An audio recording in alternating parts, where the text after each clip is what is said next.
Assalamu alaikum, urmatlı Kırgız halkı.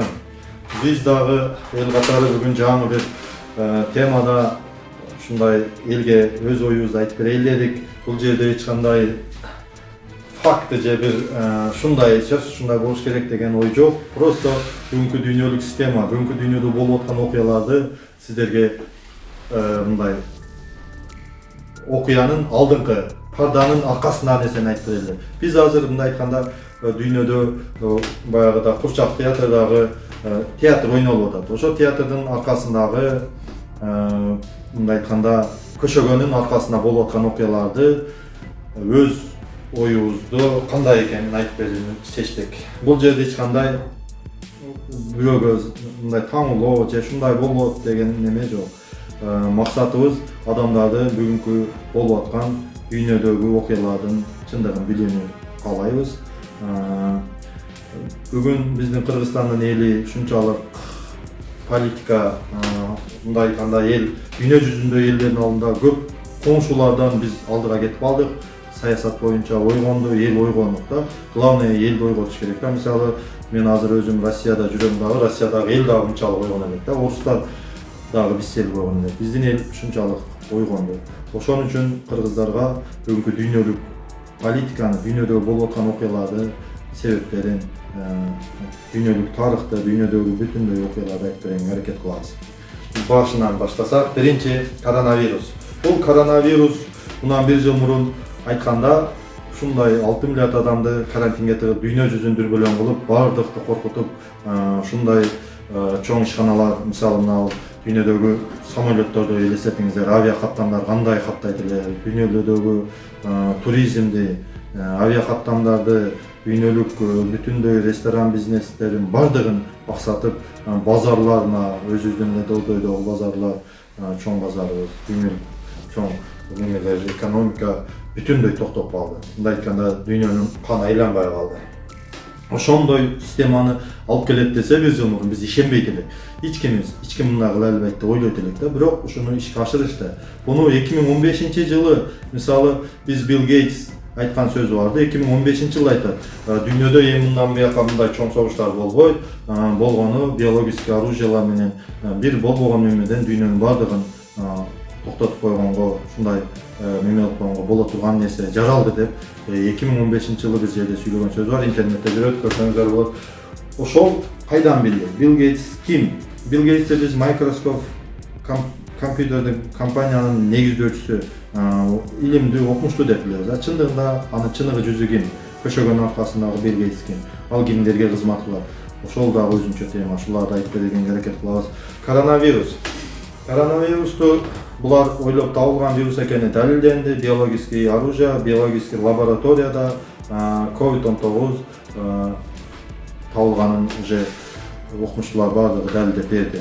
Ал эми бул жерде ал азыр эми бүгүнкү дүйнөлүк саламат сактоо уюму, НАТО, Пентагон булар бардыгы кимге кызмат кылат? Бул уюмдарына Сорос, Рокфеллер, Ротшильдтер, дүйнөнүн акчанын кожоюндары, бүтүндөй дүйнөлүк система кантип куралды? Кимдер башкарат? Ушунун бардыгын айтып бергенге аракет кылабыз. Бүгүн дүйнөнү ким башкарат? Дүйнөнү ким башкарат деген темада сүйлөп бергенге аракет кылабыз. Бул бүгүнкү биздин 20 мүнөттүк сабакка батпайт. Бул күнүгө айтып бергенге аракет кылабыз. Эми коронавирус. Коронавирусту көрдүңүздөр. Мына жазда биринчи толкуну болгондо 3 ай карантинде отурдук. Мына азыр жакында экинчи толкуну башталды. Мына Европада уже кайрадан дагы усиленный режимдер, каттуулаткан режимдерге өткөрүп атат. Мына Россияда дагы башталып атат. Неме болуп атат эми. Бул коронавирустун максаты эмне? Эми коронавирустун максаты биз мисалы мындай жөнөкөй тилде айтканда, сиздин максатыңыз, негизги максаты эмне? Коронавирусту ойлоп тапкан адамдардын негизги максаты эмне? Ошону айтып берели. Сиз мисалы негизги үй салчу максатыңыз үй салуу негизи. Чыктыңыз дагы эмне кыласыз? Семент, арматур, жыгач, мык аласыз, чертеж чийдиресиз. Сиздин максатыңыз, негизги максатыңыз үй салуу. Бирок сиз эмне кыласыз? Семент аласыз, неме кыласыз? Максатыңыз семент алуу эмес. мык алуу эмес, чертеж чийдирүү эмес, негизги максат үй салуу. Ошол сыяктуу булардын негизги максаты коронавирус эмес. bizdi karantинге тыгып коркутуу эмес. Булардын негизги максаты бар. Ошол максат бул дүйнөлүк системаны өзгөртүү. Дүйнөлүк системаны 2025-2030га чейин өзгөртүш керек булардын планы. Ошого чейин адамдарды мукуратып, дүйнөлүк экономиканы жаргап такап ушунчалык отургузуш керек дагы. Баягы дүйнөлүк экинчи согуштагыдай хаос жаратыш керек. Адамдар ушунчалык кыйналыш керек, мукураш керек, муктаж болуш керек. Анан келгиле биз силерге ушундай жаңы система алып келдик, силердин жакшылыгыңарга деген менен бардыгыбыз чөгөлөп туруп бериш керек. Анан булар өздөрүнүн оюн ишке ашырыш керек. Ошого алып кетип атат. Эми бул жерде азыр карап көрсөңөр, коронавирус бул башталышы да биринчи тепкич. Бул жерде азыр булардын негизги максаты капиталист система бүттү. Капиталист система эскирди. Бүгүнкү кагаз акчанын доору бүттү. Доллардын күнү бүттү деп ушундай деп айтып атышат да. Бул долларды өткөрүү криптовалюта. Бүтүндөй компьютерге өтүш керек да. Криптовалюта блокчейн системасын алып келип, криптовалюта өткөрүү. Ал дүйнөдөгү бүтүндөй кагаз акчанын жок кылуу, капиталист системанын жок кылуу, жаңы системага өткөрүү. Ошон үчүн азыр ал акыркы күндөрү экономика журналында, Times журналына да чыкты. Дүйнөнү ресет кылуу. Ресеттен билесиз, компьютерди өчүрүп жандыруу. Дүйнөнүн экономикасын айтканда дүйнөнү ресет кылууга баштады да булар. Дүйнөнү өчүрүп жандыруу дешип атат. Ошого келип такалып атат. Эми бул жерде дүйнөлүк система башкаргандар булардын максаты ошол эми. Жаңы системага өткөрүштү калып атат. Анан эми булар кантип дүйнөнү башкарат? Дүйнөнү ким башкарат деп айтпайбызбы? Дүйнөнү булардын башкарышы мындай башталган да. Бул дүйнөлүк система 100 жылдап курулган. Булардын 100 жылдаган программалары бар. Ошону ишке ашырып атат. Ал эми бул система кандай курулган? Биз эми мусулмандар Алла Тааланын 4 китеби бар экенине ыйман келтиргенбиз. Алла Тааладан келген 4 китепке тең ыйман келтиргенбиз. Ошол китептер боюнча айтсак, Алла Таала адамды жаратканга чейин периштелерди, иблисти, жиндерди жаратты да. Анан иблис дагы жиндерден болгон, оттон жаралган деп айтылат. Анан аларды жаратты. Алар ушундай чоң жаратыктар да, алардын аткарган функциялары, периштелер ушундай чоң, өтө күч бар аларда дагы. Мисалы Жабраил өтө, мисалы жер шарын бир алаканда кармап турганчалык чоң периштелер бар деп айтылат да. Биздин ислам алымдары. Ошондой чоң күчкө ээ болгон периштелер жаралган да. Иблисти дагы жаратканда, анан иблис дагы ошол жүрүп адамга чейин жаратылган булар. Өзүнчө ойлонуп экен да, мен дагы жаратуучу Кудай боло элем. Мен дагы бир жерде ушундай бир Алла Таала кылгандай бир чоң ишти аткара элем деп, мен дагы Кудай болсом болот деген ой келет дейт да. Анын бардыкты билүүчү Алла Таала дейт, буну билди дейт да. Иблистин максатын билди дейт да. Анан Алла Таала келечекте өткөндү бардыкты билүүчү зат да. Ал билди дейт. Анан бир күн Алла Таала адамды дейт ылайдан жаратып, өзүнүн рухунан үйлөп жаратып туруп, бардык периштелерге, ошол иблистер бардыгын топтоп атат. Мен дейт өзүмдүн рухуман үйлөп бир маклук жараттым. Атын адам коюп, ушул адамга силер сажда кылгыла, ушуга моюн сунгула деп айтты. Куранда айтылат да. Анан периштелер айтып атат: "Я Рабби, я жаратуучу Алла Таала, Кожоюн Аллах, сен не кыласың? Бул кан төгүүчү, бузукулук кылчу затты, маклукту жаратып, биз сени арулап, сени сыйлайбыз, сени арулап сага ибадат кылабыз, биз кыла бербейлиби? Не кыласың буларды жаратып?" деген мааниде сөз айтат да.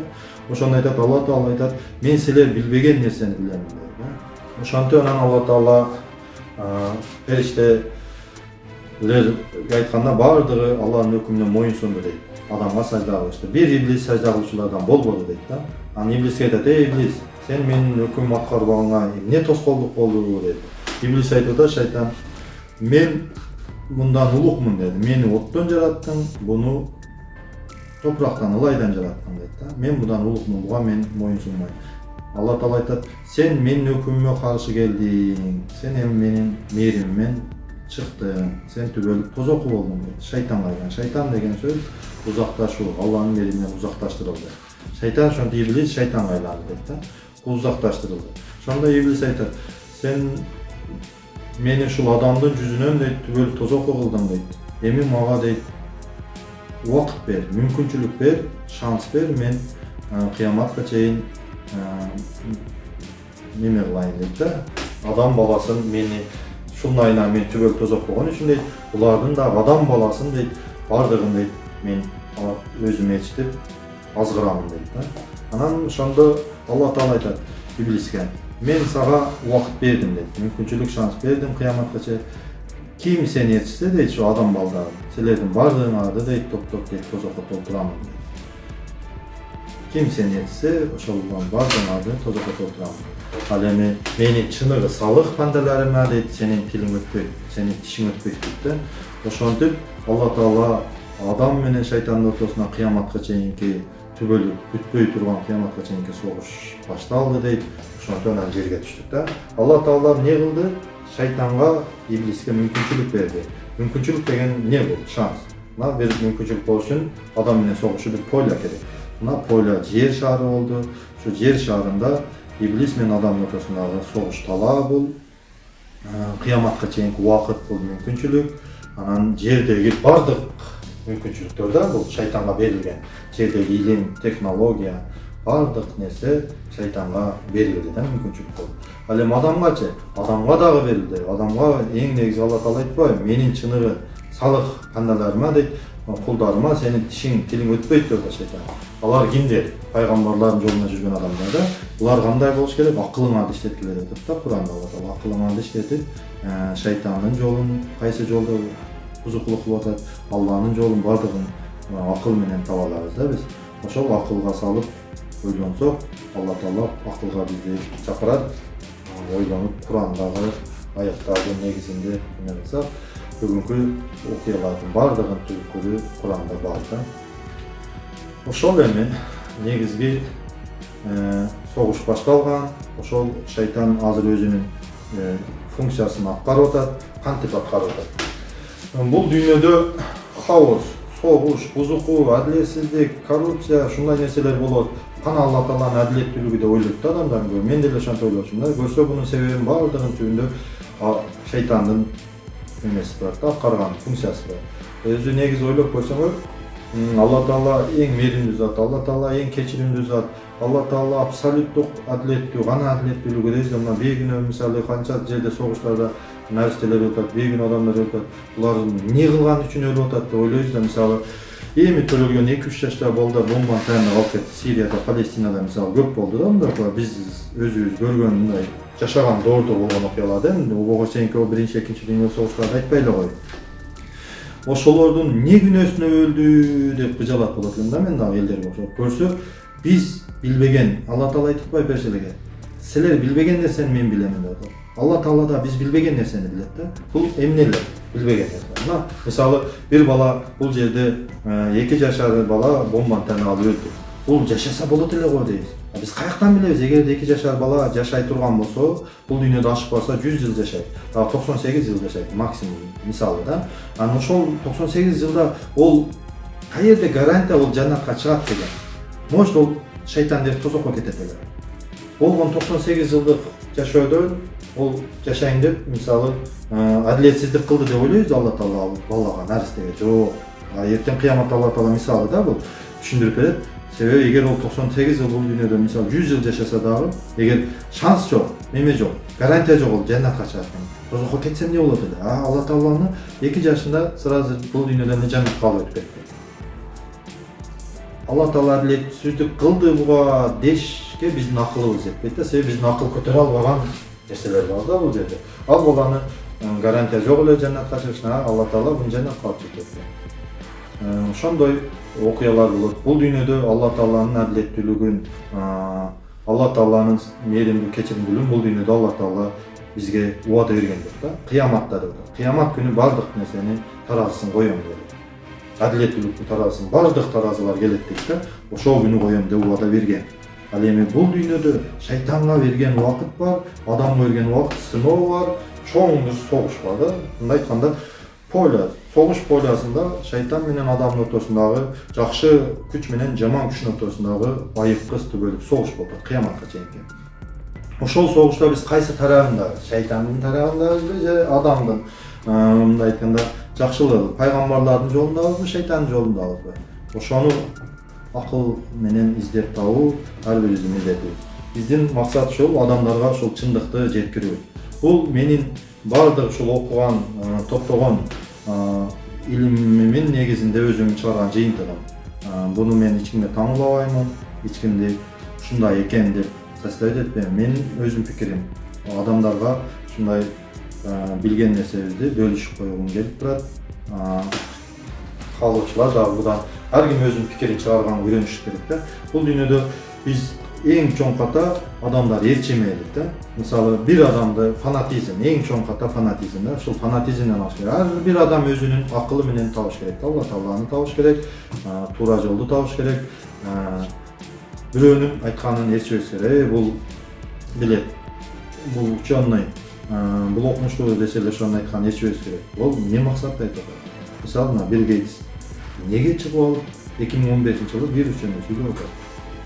Не максаты бар? Көрдүңүзбү? Көрсө максаты мына 5 жылдан кийин кантип дүйнөнү дүрбөлөң кылган вирус келет экен. Мына ушундай себеби эгерде ошондо ойлонгондо серепчилер байкаганда, значит жакында ушундай нерселер болот. Азыр дагы дүйнөлүк саламат сактоо уюмунун немеси чыгып сүйлөп атат бир нерселерди. Элон Маск сүйлөп атат. Булардын негизги максаты эмес керек да. Биз буларды карап алып, булар илимдүү, булар ученый деп шилекейибизди алып карап отурабыз. Жок, булар бир максат менен, бир чоң мафиянын ишин аткарып атат. Булар эч кандай ученый, эч кандай окумуштуу эмес. Булар бизди кантип башкарыш, мисалы мына технология. Өнүгүп атат дейбиз. Технологияны ошолор өнүктүрүп атат дейбиз. Чындыгында технологияны дагы бирөөлөр өнүктүрүп атат. Максат бир максатты өнүктүрүп атат. Биздин жакшылыгыбызга өнүгүп атабы, жамандыгыбызга өнүгүп атабы? Ошону да ойлонушубуз керек. Ошентип, көрдүңүздөрбү, шайтан бул дүйнөдө башкарып атат. Шайтандын тарапташтары, шайтанды ээрчиген аскерлери, мына дүйнөлүк акчанын кожоюндары бүгүн дүйнөнү ушинтип хаос, согуш, бүгүнкү мына кризис, ачкачылык, бардык нерсени ушулар менен мынтип азыр мына климатты дагы өзгөртүп, булар климатты өзгөртүүчү оружияларды дагы ойлоп таап койду деп айтып атышат. Азыр мисалы мына карасаңыздар, климат акыркы жылдары өзгөрдү, кар жок, кыш болбой атат, жаз жаздай болбойт, кыш кыштай болбойт. Бүтүндөй жер шарындагы погоданы дагы, мезгилдерди дагы өзгөртүшүп атат да. Булардын бардыгы ойлонулган, пландалган иште кетип атат да. Анан эми кийинки темада дагы ушул шайтандын кантип дүйнөнү башкарып атат. Эми биз ойлойбуз, олар отуруп алып эле дүйнөлүк мафияны мындай кылып эле отуруп алып дуа кылып эле башкарып атат, сыйкырчыга окшоп деп ойлогондой ойлонушу мүмкүн. Жок. Андай кылып эч ким башкара албайт. Алар Алла Таала берген мүмкүнчүлүктү колдонуп атат. Ал мүмкүнчүлүк кайсы? Илим, технология, акыл, акча. Ушул мүмкүнчүлүктөрдү булар туура пайдаланып атат да өздөрүнүн максатына. Ал эми биз мусулмандар, биз Алла Тааланын пайгамбардын жолун ээрчигенде өзүбүздүн функциябызды унутуп алдык. Биз фанатизм менен алданып, азгырылып калып жатабыз да. Бул Алла Таала көрсөткөн туура жол кайсы жерде? Алла Таала айтып атат Куранда, силердин шайтан силердин анык душманыңар. Силер дагы аны душман билгиле. Куранда аят. Көрдүңүздөр, шайтан биздин чыныгы душманыбыз. Ал бизге душмандыгын айтып кыяматка чейин улантат. Токтобой иштеп атат. Биз шайтанга душмандык кыла албайбыз. Биз өзүбүз коңшубуз менен душманбыз. Улут, өзбек, кыргыз душман, орус мынтип бири-бирибизге душманбыз да биз. Ошон үчүн бул жерде өтө чоң оюн болуп атат. Политика ушул темада бүгүнкү сабагыбыз ушул болду. Кийинки сабактарда сиздерге айтып берейин дегенибиз, кантип дүйнөлүк системаны булар колго алды, кантип дүйнөнү башкарып калышты. Дүйнөнү башкарыш үчүн мисалы акчанын кожоюндарынын бирөөсүнүн айткан сөзү бар. Мага дейт бир өлкөнүн финансылык системасын бер, анын башына кайсы адам падыша, президент болсо мага айырмасы жок дейт. Акча дагы мага берди. Ошол темада сүйлөйбүз. Дүйнөдө акча системасын кантип алар өз колуна алган, кантип бүгүнкү дүйнөлүк мафия, дүйнөлүк акчанын кожоюндары дүйнөдөгү финансылык системаны өздөрүнүн колуна алып баштаган, кантип алган, ошол темада сүйлөп берүүгө аракет кылабыз. Саламатта болуңуздар. Бұл сөздөрүбүз бардыгы өзүбүздүн окуп угуп топтогон билимибиздин анализи, жыйынтыгы. Максатыбыз сиздерге дагы чындыкты жеткирип айтып берүү. Ар бир адам өзү пикир кылып, өзүнүн керектүү жерин алат деп ойлойбуз.